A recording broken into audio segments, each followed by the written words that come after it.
Hey everyone, it's Nirali, and if you're new to this channel, I make videos all about creativity and media, and today's video is very exciting. I've done a few videos where I make something, but I came up with this all by myself, even though others exist.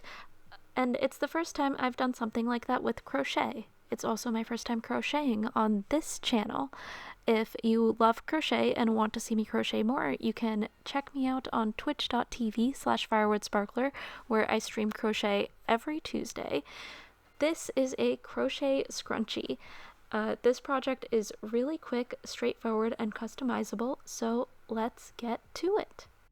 You'll need a hair tie. You can also use a piece of elastic and sew together the ends. Some yarn. I'm using some leftover worsted weight wool from when I made a beanie. This project uses very little yarn, so you can definitely use some scrap yarn if you've got a crochet hook. I'm using a 5mm or size H hook, a pair of scissors, and a tapestry needle and a needle threader if you've got one.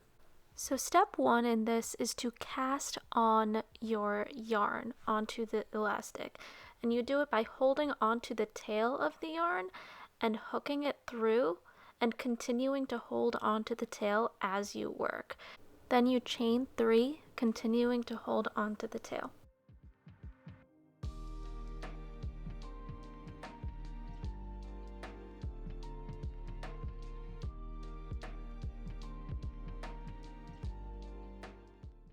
And let's show that again. So you hold onto the tail, loop it through, and then you chain 1, 2, and 3. And then you start your treble crochets. Like a magic circle, you can crochet into the tail end as well, so you don't have to weave it in or cut it off later. This also helps stabilize the scrunchie at the start. And now you keep treble crocheting around the scrunchie.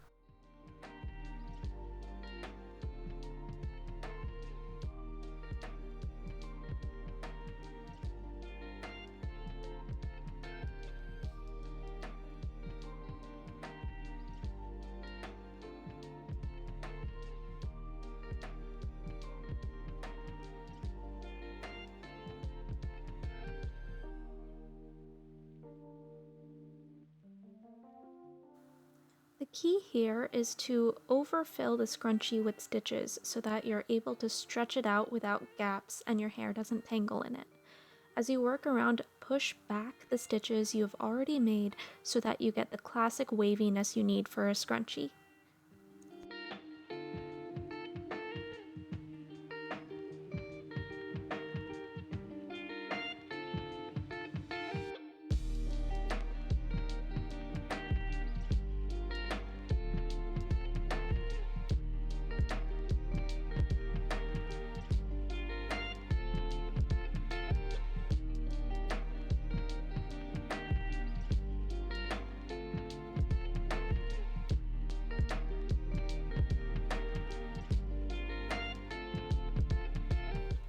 At the end of this row, I ended up with 50 stitches total, including that first chain 3.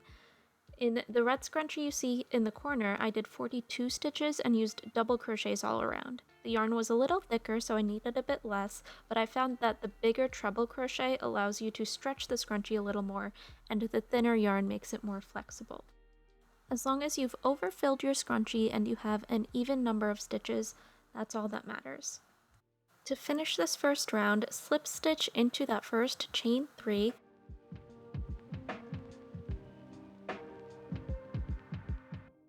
and then chain 3 more to start your second round.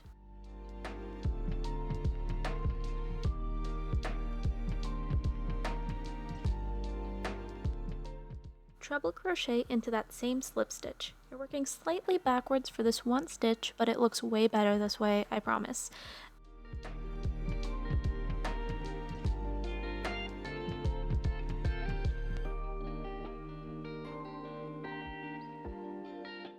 And then do 1 treble crochet into the following stitch the right way this time.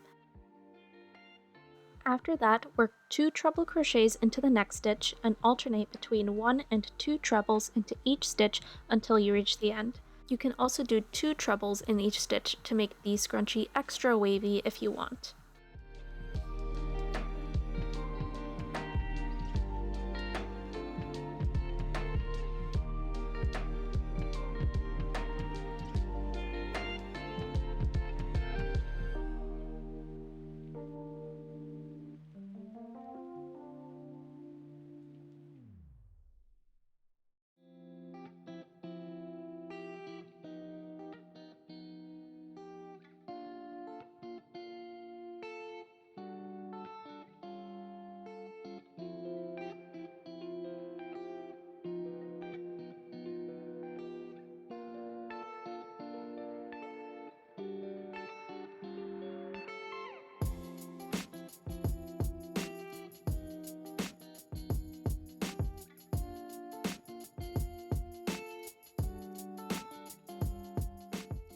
Let's finish up this last stitch together. It's a single treble crochet if you were alternating. And then let's take a look at how it looks. Nice and wavy, just like we want a scrunchie to be. And then, of course, you finish the scrunchie by slip stitching into that chain 3, just like before. Struggled a little bit, but I got there in the end.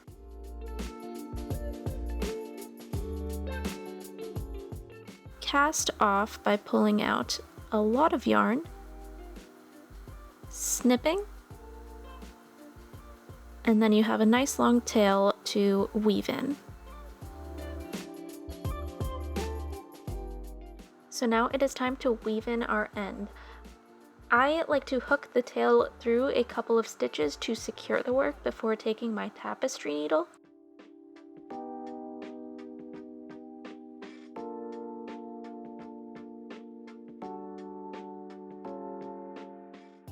So now that we've done that, we can use our handy needle threader, if you have one, and thread that tail through.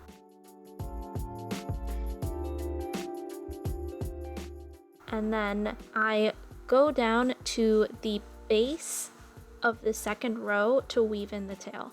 I weaved it in here instead of across the top because actually weaving it, going in and out of the work, will tighten the work, and that's the opposite of what you need for a scrunchie. Threading it through in the same manner as the original tail, not weaving it in but hiding it under the stitches, will allow your scrunchie to stretch. Also, I just think it looks cleaner.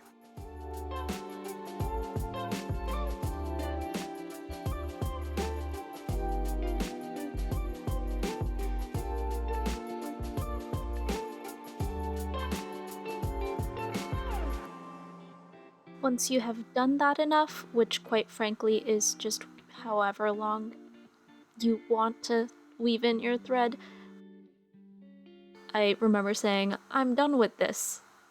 And then I snipped off my end and stretched it out again just to make sure I had maintained the integrity of the scrunchie, and also because it feels nice to do that. As you can see, it still stretches, it still looks good, and yeah, it can go in all the directions a scrunchie is supposed to go through. It can go around my wrist, and it looks quite nice on my wrist. It also looks great in my hair. I don't have a shot of that because my hair is not presentable at the moment. As you can see, you can twist it and, you know, tie it around your finger the same way you would with your hair. Again, this is really customizable. I'd love to see what you do with this. I think it turned out super cute and I can't wait to make more. Let me know what you think in the comments below. Please tag me at firewordsparkler on Twitter if you make one of these yourself. I'd love to see it. If you enjoyed this video, be sure to give it a like and subscribe if you want to see more like this. If you enjoy crocheting, I also stream every Tuesday evening over on Twitch, where I'm currently working on a monstrosity of a blanket. I'm so close to done. I'm so excited. Otherwise, thank you so much for watching. I hope you enjoyed, and happy creating. Special thanks to Untapped Inkwell, Palon X8, Eric Svensson, and Ben Birdperson for being my patrons. If you would like to support my video work, head on over to my Patreon and check out the perks, which just might include one of these scrunchies.